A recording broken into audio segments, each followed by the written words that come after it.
നമസ്കാരം സുഹൃത്തുക്കളെ, എന്റെ പേര് Ashwathi. Welcome to Harshitham Edutech. ഉദ്യോഗാർത്ഥികൾക്ക് ഏറ്റവും കൂടുതൽ പേടിയുള്ള വിഷയങ്ങളാണ്. നമ്മളിപ്പോ ഒരു സിലബസ് എടുക്കുമ്പോൾ തന്നെ, അല്ലെങ്കിൽ ഒരു കോമ്പറ്റേറ്റീവ് പരീക്ഷ അപ്പിയർ ചെയ്യാൻ പോകുമ്പോൾ തന്നെ നമ്മളെ ഏറ്റവും കൂടുതൽ വലയ്ക്കുന്ന 3 സബ്ജക്റ്റുകളാണ് ഇംഗ്ലീഷ്, മാത്സ്, സയൻസ്. നിങ്ങൾക്ക് ഇതിൽ ഏറ്റവും പാടുള്ള വിഷയം ഏതാ? മാത്സ് ആണോ, ഇംഗ്ലീഷ് ആണോ, സയൻസ് ആണോ? ഏതാണ് ഏറ്റവും പാടുള്ളത്? താഴെ ഒന്ന് പറയാമോ? അങ്ങനെ പറയുവാണെങ്കിൽ ഞാൻ അതിനെ ഫോക്കസ് ചെയ്ത് കൂടുതൽ വീഡിയോസ് ചെയ്യാൻ വേണ്ടി നോക്കാം. അതായത് നിങ്ങൾക്ക് എങ്ങനെ പെട്ടെന്ന് പഠിച്ചെടുക്കാം എന്നുള്ള കൂടുതൽ കാര്യങ്ങൾ ഓരോ സബ്ജക്റ്റുമായിട്ട് ബേസ് ചെയ്തിട്ട് പറഞ്ഞു തരാം. അപ്പൊ ഈ വീഡിയോയിലൂടെ നമ്മൾ ഡിസ്കസ് ചെയ്യാൻ പോകുന്നത് ഈ 3 വിഷയങ്ങൾ എങ്ങനെ പേടിയില്ലാതെ നേരിടാം. അതിനുവേണ്ടി റാങ്ക് ഹോൾഡേഴ്സ് എന്തൊക്കെ ടെക്നിക്സ് ആണ് യൂസ് ചെയ്യുന്നത്. പ്രത്യേകിച്ച് വീട്ടിലെ തിരക്കുകൾക്കിടയിൽ പഠിക്കുന്ന വീട്ടമ്മമാര്, ജോലി തിരക്കുകൾക്കിടയിൽ സമയം കണ്ടെത്തുന്നവർ, ഇവർക്കൊക്കെ ഞാൻ ഈ പറയുന്ന സ്ട്രാറ്റജി വലിയ ആശ്വാസമായിരിക്കും. അതുകൊണ്ട് തന്നെ ഈ വീഡിയോ മുഴുവനായിട്ടും കാണുക. ഒരുപാട് ടിപ്സും കാര്യങ്ങളൊക്കെ ഇതിനകത്ത് പറയുന്നുണ്ട്. അപ്പൊ കണക്ക്, ഇംഗ്ലീഷ്, സയൻസ് ഈ 3 വിഷയങ്ങളുടെ പേര് കേൾക്കുമ്പോൾ നിങ്ങൾ പേടിക്കേണ്ട ആവശ്യമില്ല. പകുതി ഉദ്യോഗാർത്ഥികൾക്കും പേടി, അതുകൊണ്ട് ഞാൻ പറഞ്ഞു പേടിക്കേണ്ട ആവശ്യമില്ല. പ്രത്യേകിച്ച് നിങ്ങൾ അപ്പിയർ ചെയ്യാൻ പോകുന്ന LDC, LGS പോലുള്ള പരീക്ഷകളിൽ റാങ്ക് ലിസ്റ്റിൽ നമ്മളെ മുൻനിരയിൽ എത്തിക്കുന്ന 3 സബ്ജക്റ്റുകളാണ്, 3 ടോപ്പിക്കുകളാണ് മാത്സും ഇംഗ്ലീഷും സയൻസും. അപ്പോ ഈ ഫസ്റ്റ് ഒക്കെ എത്തുന്ന ആൾക്കാരുണ്ടല്ലോ, റാങ്ക് ഹോൾഡേഴ്സ് ഉണ്ടല്ലോ, അവര് എങ്ങനെ സിമ്പിൾ ആയിട്ട് ഈ 3 വിഷയങ്ങൾക്കും നല്ല മാർക്ക് വാങ്ങുന്നു? ഞാൻ എങ്ങനെ നല്ല മാർക്ക് വാങ്ങി? എനിക്ക് വലിയ ബുദ്ധിമുട്ടുള്ള സബ്ജക്റ്റുകളല്ല ഇത് 3, ഇംഗ്ലീഷ് ആയാലും മാത്സ് ആയാലും സയൻസ് ആയാലും. അപ്പൊ അത് എങ്ങനെയാണ്, നമ്മൾ എന്താണ് യൂസ് ചെയ്യുന്നത്, അവിടെ എന്ത് സീക്രട്ട് ആണ് നമ്മൾ ഉപയോഗിക്കുന്നത്, അതാണ് ഇവിടെ പറയാൻ പോകുന്നത്. അപ്പൊ എല്ലാവർക്കും നമ്മുടെ യൂട്യൂബ് ചാനലിലേക്ക് സ്വാഗതം. നിങ്ങൾക്ക് ഏത് വിഷയമാണ് ബുദ്ധിമുട്ടുള്ളതെന്ന് താഴെ ഒന്ന് പറയാമല്ലോ. അപ്പൊ ഇതിന്റെ PDF വേണമെന്നുണ്ടെങ്കിൽ നമ്മുടെ ടെലഗ്രാം ചാനൽ ഇട്ട് തന്നേക്കാം. ടെലഗ്രാം ചാനൽ ജോയിൻ ചെയ്യാത്തവരുണ്ടെങ്കിൽ ഫസ്റ്റ് കമന്റ് ഒന്ന് ചെക്ക് ചെയ്തേക്കാം. അപ്പോൾ നിങ്ങളുടെ പഠനം എളുപ്പമാക്കാനുള്ള ഇത്തരം വീഡിയോകൾക്കായിട്ട് നമ്മുടെ ചാനൽ ഇപ്പോൾ തന്നെ സബ്സ്ക്രൈബ് ചെയ്ത് വെച്ചേക്കണേ. അപ്പൊ ആദ്യത്തെ സബ്ജക്റ്റിലേക്ക് തന്നെ പോകാം. കണക്കെന്ന് പറയുമ്പോൾ മാത്സും മെന്റലബിലിറ്റിയും ഉൾപ്പെടുന്ന കണക്കാണ് എടുത്തിരിക്കുന്നത്. മിക്കവർക്കും ഏറ്റവും കൂടുതൽ പേടി എന്ന് പറയുന്ന കണക്കാണ്. പ്രത്യേകിച്ച് വീട്ടമ്മമാർക്കും ഈ പഠനത്തിൽ ഗ്യാപ്പ് വന്നവർക്കും ബിഗിനേഴ്സിനും ഒക്കെ കണക്കെന്ന് കേട്ട അയ്യോ എനിക്ക് കണക്കൊന്നും അറിയത്തില്ല, സ്കൂൾ ലെവലിൽ തന്നെ ഞാൻ എങ്ങനെയെങ്കിലും തട്ടിയും മുട്ടിയും ജയിച്ച വിഷയമാണ് കണക്കെന്നൊക്കെ എല്ലാവരും പറയുന്നത്. പക്ഷെ നിങ്ങൾ സ്കൂളിൽ പഠിച്ചതുപോലെ സ്റ്റെപ്പ് ബൈ സ്റ്റെപ്പ് ആയിട്ട് കണക്ക് ചെയ്യുകയല്ല കോമ്പറ്റേറ്റീവ് പരീക്ഷയ്ക്ക് വേണ്ടത്. അങ്ങനെ ചെയ്യുന്നതാണ് സ്റ്റെപ്പ് ബൈ സ്റ്റെപ്പ് ആയിട്ടേ ഞാൻ ചെയ്യൂ, ഞാൻ അങ്ങനെയേ പഠിച്ചു വന്നുള്ളൂ, എന്നാൽ മാത്രമേ എനിക്ക് കറക്റ്റ് ആൻസർ കിട്ടത്തുള്ളൂ. അതൊരു തെറ്റിദ്ധാരണയാണ്. സ്റ്റെപ്പ് ബൈ സ്റ്റെപ്പ് ആയിട്ട് ചെയ്യുന്നത് നിങ്ങൾ സ്കൂൾ ലെവൽ, അവിടെ സ്റ്റെപ്പിന് മാർക്കുണ്ട്, അതല്ല നിങ്ങൾ ഇവിടെ ചെയ്യേണ്ടത്. പരീക്ഷാ ഹാളിൽ സ്റ്റെപ്പ് ബൈ സ്റ്റെപ്പ് ആയിട്ടൊന്നും ചെയ്യേണ്ട ആവശ്യമില്ല. ആ ഒരു 1 വേർഡ് ABCD ഏതാണോ ഉത്തരം അത് മാത്രമല്ലേ നമ്മൾ OMR ഷീറ്റിൽ മാർക്ക് ചെയ്യുന്നത്. നിങ്ങൾ ഏത് സ്റ്റെപ്പിൽ ചെയ്തു വന്നു, നിങ്ങൾ ഷോർട്ട് കട്ട് ആണോ ഉപയോഗിച്ചത്, അതൊന്നും ആർക്കും അറിയേണ്ട ആവശ്യമില്ല. ഓപ്ഷൻ കറക്റ്റ് ആണോ നിങ്ങൾക്ക് അവിടെ മാർക്ക് വീഴും. അപ്പൊ കണക്ക് പഠിക്കാനുള്ള ഷോർട്ട് കട്ട്, എളുപ്പവഴി റാങ്ക് ഹോൾഡേഴ്സ് എന്താ ചെയ്യുന്നത്? റാങ്ക് ഹോൾഡേഴ്സ് എപ്പോഴും ഷോർട്ട് കട്ട് മെത്തേഡുകൾ ഉപയോഗിക്കും. പെട്ടെന്ന് ഉത്തരത്തിലേക്ക് എത്താനുള്ള മെത്തേഡുകളായിരിക്കും ഈ റാങ്ക് ഹോൾഡേഴ്സ് ഉപയോഗിക്കുന്നത്. ഒരു ചോദ്യം കണ്ടു കഴിഞ്ഞാൽ ചിലപ്പോൾ ചില ആൾക്കാർക്ക് കാണുമ്പോൾ തന്നെ ഉത്തരം കിട്ടും. അതവർ ഷോർട്ട് കട്ട്സ് പഠിച്ചു വെച്ചിട്ടുള്ളത് കൊണ്ടാണ്. ചില സംഖ്യകളൊക്കെ ഉണ്ടല്ലോ, ഫോർ എക്സാമ്പിൾ ട്രയാങ്കിളിന്റെ ഏരിയ കണ്ടുപിടിക്കാനുള്ള ചോദ്യങ്ങൾ, അത് ആ ചോദ്യം അങ്ങനെ തന്നെ ചോദിക്കും. ആ സംഖ്യ അത് തന്നെ ഇട്ട് PSC ചോദിക്കും. എത്രയോ ചോദ്യങ്ങൾ ആ സംഖ്യ തന്നെ, സംഖ്യ പോലും മാറ്റാതെ PSC ചോദിച്ചിട്ടുണ്ട്. അപ്പൊ നമ്മളിങ്ങനെ കൂടുതലായിട്ടും ക്വസ്റ്റ്യൻസ് പ്രാക്ടീസ് ചെയ്യുമ്പോൾ നമ്മൾ ഈ ക്വസ്റ്റ്യൻസ് ഒക്കെ വീണ്ടും വീണ്ടും ചെയ്ത ആൾക്കാരാണ് റാങ്ക് ഹോൾഡേഴ്സ്. ഇതൊക്കെ വീണ്ടും വീണ്ടും ചെയ്ത ആൾക്കാരാണ്. അപ്പൊ നമുക്ക് ചോദ്യം കാണുമ്പോൾ തന്നെ ഇപ്പൊ 84 സെന്റിമീറ്റർ സ്ക്വയർ അതാണ് ഉത്തരം എന്ന് കറക്റ്റ് ആയിട്ട് അറിയാൻ പറ്റും. അപ്പൊ അങ്ങനത്തെ ടെക്നിക്സുകൾ, ഷോർട്ട് കട്ടുകൾ, അതുപോലെ ചെറിയ ചെറിയ ഫോർമുലാസ് പഠിച്ചു വെക്കുക. എളുപ്പ വഴികളായിരിക്കും കൂടുതലായിട്ടും റാങ്ക് ഹോൾഡേഴ്സ് ചൂസ് ചെയ്യുന്നത്. ഈ എളുപ്പ വഴി എന്ന് പറയുമ്പോൾ ഫോർമുലാസ് പഠിച്ചു വെക്കുക മാത്രമല്ല, ഓപ്ഷനിൽ നിന്നും ഉത്തരം കണ്ടെത്തുന്ന രീതിയുണ്ട്. That is option elimination method. അത് നന്നായിട്ട് പ്രാക്ടീസ് ചെയ്യും റാങ്ക് ഹോൾഡേഴ്സ്. ഈ ചാപ്റ്റേഴ്സ്, അതായത് ഓരോ ടോപ്പിക്സ് പഠിക്കുന്നതിനോടൊപ്പം ഓപ്ഷനിൽ നിന്നും എങ്ങനെ ഉത്തരത്തിലേക്ക് എത്താം, ഓപ്ഷനിൽ നിന്നും ഉത്തരം കണ്ടെത്തുന്ന രീതി അവർ നന്നായിട്ട് പ്രാക്ടീസ് ചെയ്യാറുണ്ട്. രണ്ടാമത്തെ മെത്തേഡ്, കണക്ക് പഠിക്കാനുള്ള രണ്ടാമത്തെ മെത്തേഡ് എന്ന് പറയുമ്പോൾ നമ്മൾ പ്രീവിയസ് ക്വസ്റ്റ്യൻ ബാങ്കിനെ ആശ്രയിക്കുക എന്നുള്ളതാണ്. വളരെ നല്ല മെത്തേഡാണ്. നിങ്ങൾ മാത്സിൽ ഇപ്പോൾ ഒരു ടോപ്പിക് എടുത്തു, for example time and distance എന്ന് പറഞ്ഞ ടോപ്പിക് എടുത്തു. എന്നിട്ട് പ്രീവിയസ് ക്വസ്റ്റ്യൻ പേപ്പർ, മാത്സിന്റെ പ്രീവിയസ് ക്വസ്റ്റ്യൻ പേപ്പറിന്റെ ക്വസ്റ്റ്യൻ ബാങ്ക് ഉണ്ടല്ലോ, അതെടുത്തിട്ട് മുൻവർഷ ചോദ്യം നല്ല പോലെ അങ്ങ് വർക്ക്ഔട്ട് ചെയ്യുക. അപ്പൊ നമ്മൾ പഠിച്ച കാര്യങ്ങൾ എങ്ങനെ നമുക്ക് അപ്ലൈ ചെയ്യാൻ പറ്റും എന്ന് മനസ്സിലാകും. ആ ക്വസ്റ്റ്യൻ ബാങ്കിൽ തന്നെ ഒരുപാട് ഷോർട്ട് കട്ട്സുകൾ തന്നിട്ടുണ്ടായിരിക്കും, അതൊക്കെ നന്നായിട്ട് പഠിക്കാം. ഇപ്പോൾ ഡെയിലി ഒരു 10-20 ക്വസ്റ്റ്യൻസ് ഇതുപോലെ മാത്സ് ക്വസ്റ്റ്യൻസ് നിങ്ങൾ പഠിക്കുന്ന ടോപ്പിക്കുമായിട്ട് ബന്ധപ്പെട്ട ക്വസ്റ്റ്യൻസ് അന്ന് തന്നെ പ്രാക്ടീസ് ചെയ്യാൻ പറ്റിയാൽ അത്രയും നല്ലത്. പിന്നെ വേറൊരു മെത്തേഡ് എന്ന് പറയുമ്പോൾ ഈ 5 മുതൽ 10 വരെയുള്ള SCERT കണക്ക് പുസ്തകങ്ങളുണ്ടല്ലോ, അതിൽ നിന്നും PSC ചോദിക്കാറുണ്ട്. അതിനകത്തെ അടിസ്ഥാന പാഠങ്ങൾ ഇപ്പൊ നമ്മുടെ സിലബസിലുള്ള തന്നെ ഫ്രാക്ഷൻസ് ആൻഡ് ഡെസിമൽ നമ്പേഴ്സ്, അതുപോലെ പ്രോഫിറ്റ് ആൻഡ് ലോസ്, അതൊക്കെ തന്നെ നമുക്ക് എവിടെയും പഠിക്കാറുണ്ട്. SCERT പാഠപുസ്തകങ്ങളിലും പഠിക്കാറുണ്ട്, പ്രോഗ്രഷൻ പഠിക്കാറുണ്ട്. അപ്പൊ അതിൽ നിന്ന് തന്നെ ഡയറക്ട്ലി ചോദ്യങ്ങൾ എടുത്ത് ചോദിക്കാറുണ്ട്. അപ്പൊ അതൊക്കെ റാങ്ക് ഹോൾഡേഴ്സ് നിരന്തരം പ്രാക്ടീസ് ചെയ്യാറുണ്ട്. അപ്പൊ കണക്ക് പഠിച്ചെടുക്കാൻ ഇതാണ് എളുപ്പമായിട്ടുള്ളൊരു മാർഗം.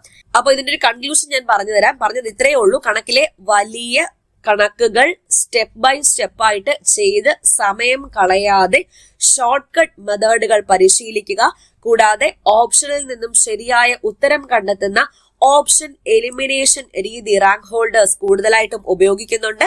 മുൻവർഷങ്ങളിലെ ചോദ്യ പേപ്പറുകൾ വർക്കൗട്ട് ചെയ്യുന്നതിനോടൊപ്പം 5 മുതൽ 10 വരെയുള്ള SCERT കണക്ക് പാഠപുസ്തകങ്ങളുടെ അടിസ്ഥാന പാഠഭാഗങ്ങൾ വ്യക്തമായി പഠിക്കേണ്ടതും ആവശ്യമാണ്.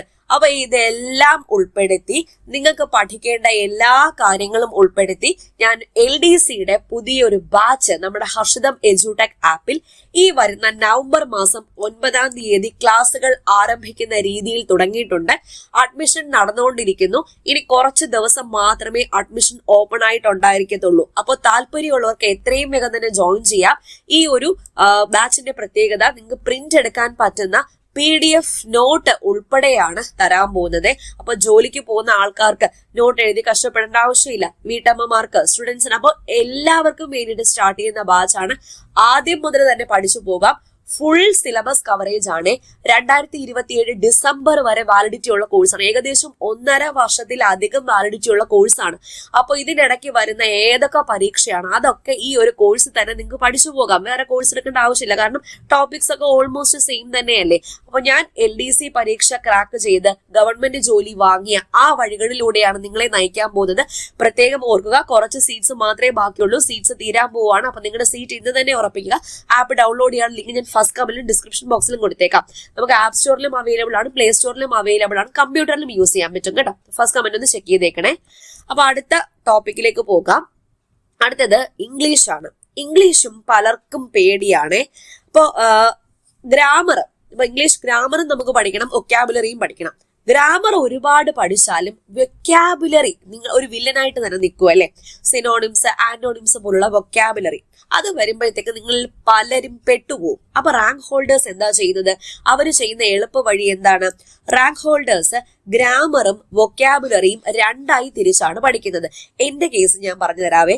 ഞാൻ ഇംഗ്ലീഷിലെ ടോപ്പിക് എല്ലാം പഠിച്ചിട്ട് ക്വസ്റ്റ്യൻ പേപ്പേഴ്സ്, ഈ പ്രീവിയസ് ക്വസ്റ്റ്യൻസ് ഉണ്ടല്ലോ, ഇംഗ്ലീഷ് നിരന്തരം ചെയ്യുമായിരുന്നു. അപ്പൊ ഞാൻ എന്റെ LDC പരീക്ഷാ സമയത്ത് ഏകദേശം ഒരു 100-ലധികം ക്വസ്റ്റ്യൻ പേപ്പേഴ്സിന്റെ ഇംഗ്ലീഷ് ചെയ്തിട്ടുണ്ട്. നിരന്തരം ഇരുന്ന് ചെയ്ത് എനിക്ക് ഇഷ്ടമായിരുന്നു. നിരന്തരം ഇരുന്ന് ചെയ്തിട്ട് ഓരോ ക്വസ്റ്റ്യൻ പേപ്പറിലും എനിക്ക് വരുന്ന തെറ്റുകൾ, അപ്പൊ 10 ചോദ്യം ഉണ്ടെങ്കിൽ ആദ്യം എനിക്ക് 8 മാർക്കേ കിട്ടത്തുള്ളൂ. അപ്പൊ 2 മാർക്ക് എവിടെ മിസ്സായി, അതെവിടെ മിസ്സായി ഞാൻ കണ്ടെത്തുകയും പിന്നെ ഓരോ ചോദ്യപേപ്പർ ചെയ്യുമ്പോഴും അതിന്റെ കൂടെ തന്നെ ഒരു 5 സിനോണിം 5 ആന്റോണിം വീതം പഠിച്ചു പോവുകയും ഞാൻ ചെയ്യുമായിരുന്നു.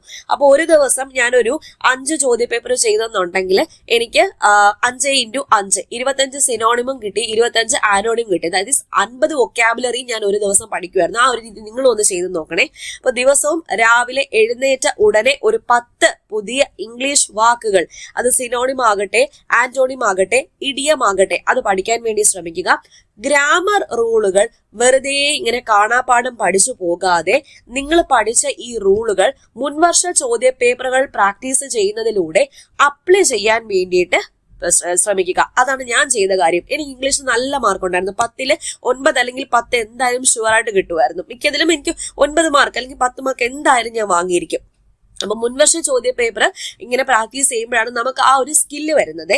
ഇനി റാങ്ക് ഹോൾഡേഴ്സ് പുസ്തകങ്ങളെ ആശ്രയിക്കാറുണ്ട്. അതായത് ഇംഗ്ലീഷും വൊക്കാബുലറിയും ഗ്രാമറും ഒക്കെ പഠിക്കാൻ വേണ്ടിയിട്ട് PSC റാങ്ക് ഫയൽസ് കിട്ടും. അതുപോലെ SCERT ഇംഗ്ലീഷ് പാഠപുസ്തകങ്ങളിൽ വരുന്നുണ്ട്. സിനോണിംസും ആന്റോണിംസും വൊക്കാബുലറി ഒക്കെ അത് നോക്കി പഠിക്കാം, അത് നോക്കി റെഫർ ചെയ്യാവുന്നതാണ്. അപ്പോ ഇംഗ്ലീഷിലെ തന്ത്രങ്ങൾ എന്തൊക്കെയാണ്, ഇംഗ്ലീഷ് പഠിക്കാനുള്ള തന്ത്രങ്ങൾ എന്തൊക്കെയാണ്? മൊത്തത്തിൽ പറഞ്ഞ ഗ്രാമർ എത്ര കഠിനമായി പഠിച്ചാലും വൊക്കാബുലറി പരീക്ഷയിൽ വില്ലനാകാറുണ്ട് എന്ന് ഞാൻ പറഞ്ഞു. അതുകൊണ്ട് ഗ്രാമറും വൊക്കാബുലറിയും വെവ്വേറെ നിങ്ങൾ പഠിക്കാൻ വേണ്ടി നോക്കുക. ദിവസവും രാവിലെ 10 പുതിയ ഇംഗ്ലീഷ് വാക്ക് പഠിക്കാൻ വേണ്ടി നോക്കുക. ഗ്രാമർ നിയമങ്ങൾ മാത്രം കാണാപ്പാഠം പഠിക്കാതെ അത് മുൻവർഷ ചോദ്യ പേപ്പറുകളിലൂടെ പരിശീലിച്ച് മികച്ച റാങ്കിലേക്ക് എത്താൻ വേണ്ടി ശ്രമിക്കുക. അതിനുവേണ്ടി നിങ്ങൾക്ക് റാങ്ക് ഫയൽസ് വാങ്ങാം. വൊക്കാബുലറിയും ഗ്രാമറും ഒക്കെ പഠിക്കാൻ നിങ്ങൾക്ക് റാങ്ക് ഫയൽസിനെ ആശ്രയിക്കാം. അതുപോലെ SCERT ഇംഗ്ലീഷ് പാഠപുസ്തകങ്ങളിലെ വ്യാകരണ ഭാഗങ്ങളും നിങ്ങൾക്ക് നോക്കാം. അതുപോലെ വൊക്കാബുലറിയും നോക്കാവുന്നതാണ്.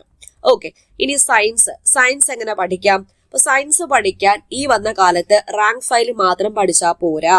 ഞാൻ സയൻസ് പഠിക്കാൻ വേണ്ടി കംപ്ലീറ്റ്ലി ആശ്രയിച്ചത് SCERT പാഠപുസ്തകങ്ങളെ തന്നെയാണ്.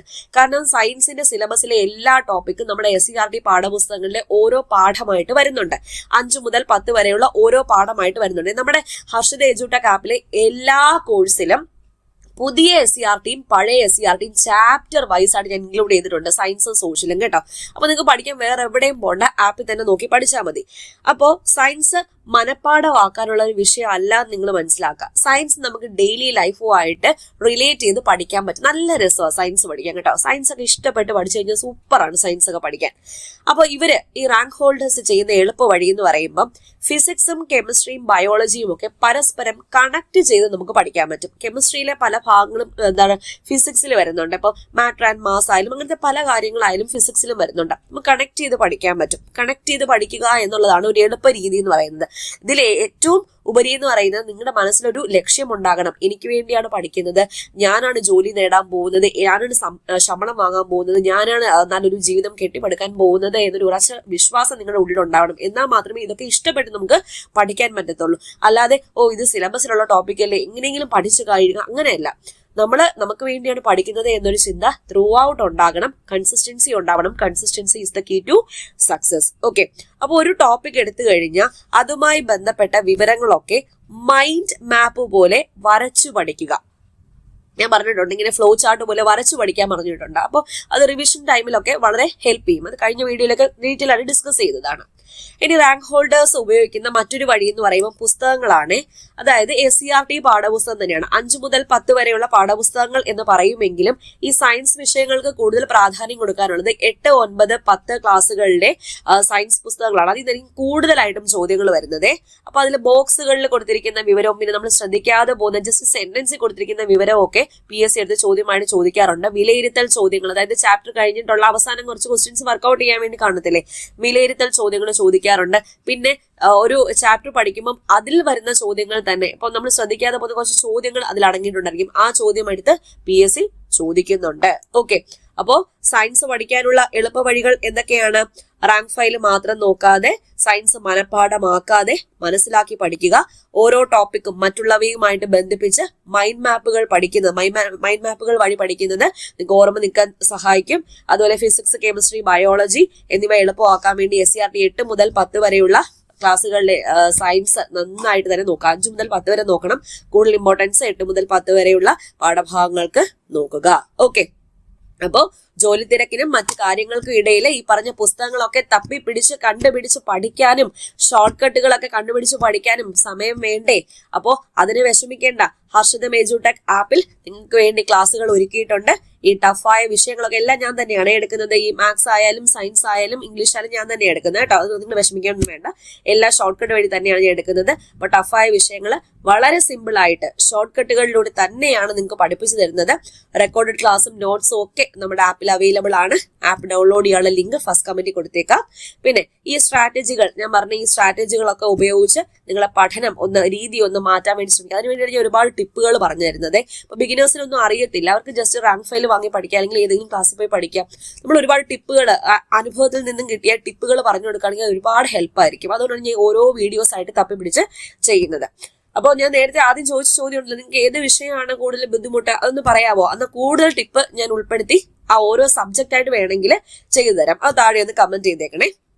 ഓക്കെ, അപ്പൊ ഇത്രയേ ഉള്ളൂ. വീഡിയോ ഉപകാരപ്പെട്ടാൽ ലൈക്ക് ചെയ്യാൻ മറക്കരുത്, ഷെയർ ചെയ്ത് കൊടുക്കാനും മറക്കരുത്. പിന്നെ നമ്മുടെ ചാനലിനെ പറ്റി എല്ലാവരെയും ഒന്ന് അറിയിക്കുക. നിങ്ങളുടെ ഭാഗത്ത് നിന്ന് എനിക്ക് ചെയ്തു തരാൻ പറ്റുന്ന ഹെൽപ്പ് നിങ്ങളും ഒന്ന് ചെയ്തു തരാം. ഓക്കെ, അപ്പൊ God bless you all.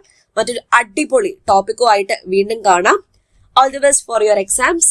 Thank you.